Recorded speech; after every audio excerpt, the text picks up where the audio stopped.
Good evening, this is ITV News Central. A school in Birmingham has been criticised in a leaked report for failing to do enough to keep students safe from the risks associated with terrorism. In its leaked Ofsted report, Golden Hillock School was rated inadequate in all 4 categories. The main point being that little is done to keep students safe from the risks associated with extremist views. The school has been placed into special measures. In response, the school issued a statement in which it says Golden Hillock is categorically not an inadequate school. Ofsted did not find any evidence that extremism or radicalism is promoted or tolerated. In other news, the Independent Police Complaints Commission has found significant failings in the way that West Midlands Police handles complaints about discrimination. The IPCC examined over 200 cases to see how the force, along with 2 others, dealt with allegations in relation to complaints involving race, disability and age. It found 8 out of 10 cases were not properly assessed. Nancy Cole reports. A year on from losing her father, not a day goes by for Fawzia Salim that he's not in her thoughts. Mohammed Salim was killed just yards from his home in Small Heath. His killer, Ukrainian student Pavlo Lapshin, told the court his crime was motivated by racial hatred. From the start, the 82-year-old's family told West Midlands Police they believed he'd been targeted because he was a Muslim.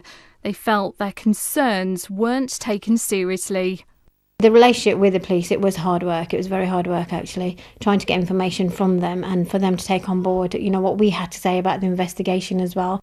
Now, a new review by the Independent Police Complaints Commission has found significant failings in the way West Midlands Police and forces in Greater Manchester and West Yorkshire deal with allegations linked to disability, age and race. The IPCC found that 8 out of 10 cases were not properly assessed. Of them, nearly 80% were related to race. Out of 170 complaints in the West Midlands from the public alleging discrimination, only 94 were investigated, but no allegations were upheld. In contrast, from 32 claims of discrimination from within the police themselves, over half saw results. When it came to dealing with complaints, there was a sort of a defensive position that was adopted. It was more about confrontation as opposed to listening and learning, and these things didn't instill confidence in those who were making complaints, particularly those from vulnerable groups.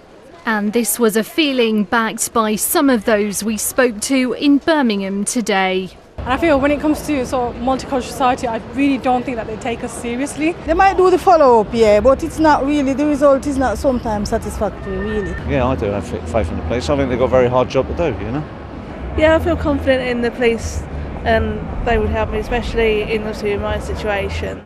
In a statement, West Midlands Police said, "We are very disappointed the IPCC did not seek to properly engage with us about this work to enable the force to share its approach on improving complaints procedures." The report suggests the forces do not appear to have a good understanding of the communities they serve, and we look forward to understanding how the IPCC have reached this conclusion. Today's report raises yet more questions about the public's faith in the police, with the IPCC and communities here saying things need to improve and quickly. It's clear there's a lot more to be done. Nancy Cole, ITV News, Birmingham. Major changes to how people affected by rioting can claim compensation have been set out by the government. It comes after a review of the disorder across the West Midlands in the summer of 2011. Some businesses and homeowners struggle to get money to make repairs because the existing rules are more than 125 years old. Ministers say the plans would make it easier and faster for people to claim and will cover damage to vehicles for the first time. We've paid out £2.3 million of compensation in Birmingham, so a lot of money has gone in. But absolutely the last thing you need if maybe your shop has been destroyed is to think that the claiming of compensation is in any way difficult or lengthy, or it will involve a big haggling process. The parents of missing Madeleine McCann from Leicestershire say they're encouraged by the progress made by police. British officers have this week been searching scrubland in Praia da Luz in Portugal, close to where she went missing 7 years ago. Writing on the official Find Madeline campaign Facebook page, Kate and Jerry McCann thanked their followers for the support they've received. The deadline has passed for Hereford United to pay its debts, meaning the club could be kicked out of the football conference. It's understood the Bulls owe around £200,000 to staff, players and other clubs in the division. Hereford also need to convince league bosses that the club has a viable financial plan for next season. West Midlands Fire Service has unveiled a new training facility in Albury designed to make its firefighters much better prepared for operating in high-rise buildings. The 6-storey building is 60 metres high and is thought to be a world first. All 13,000 frontline staff are expected to train here in the next year.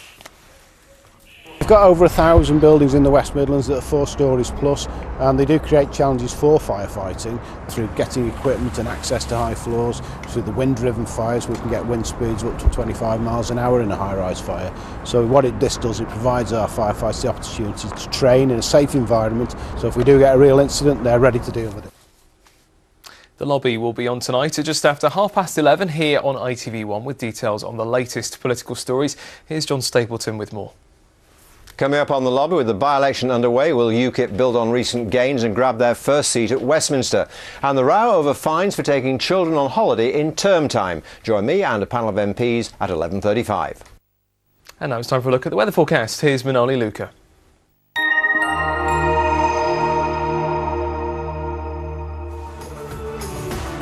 What's in store for today? ITV Local Weather, sponsored by CenterParcs. Hello there, good evening. It's going to be turning warmer over the next couple of days, although feeling quite humid as we head towards the weekend. And on Saturday, the weather is looking quite lively, the risk of seeing some heavy and thundery downpours. Now, overnight tonight, it's going to be staying dry, largely clear skies, allowing temperatures to drop away into single figures. So quite a chilly night ahead and a fresh start to Friday morning. But thereafter, it's going to be a fine day, dry with plenty of sunshine. Little change through the course of the afternoon. In the sunshine, temperatures reaching highs of 21 or 22 Celsius, feeling quite pleasant if you're going to be out and about. ITV Local Weather, sponsored by CenterParcs.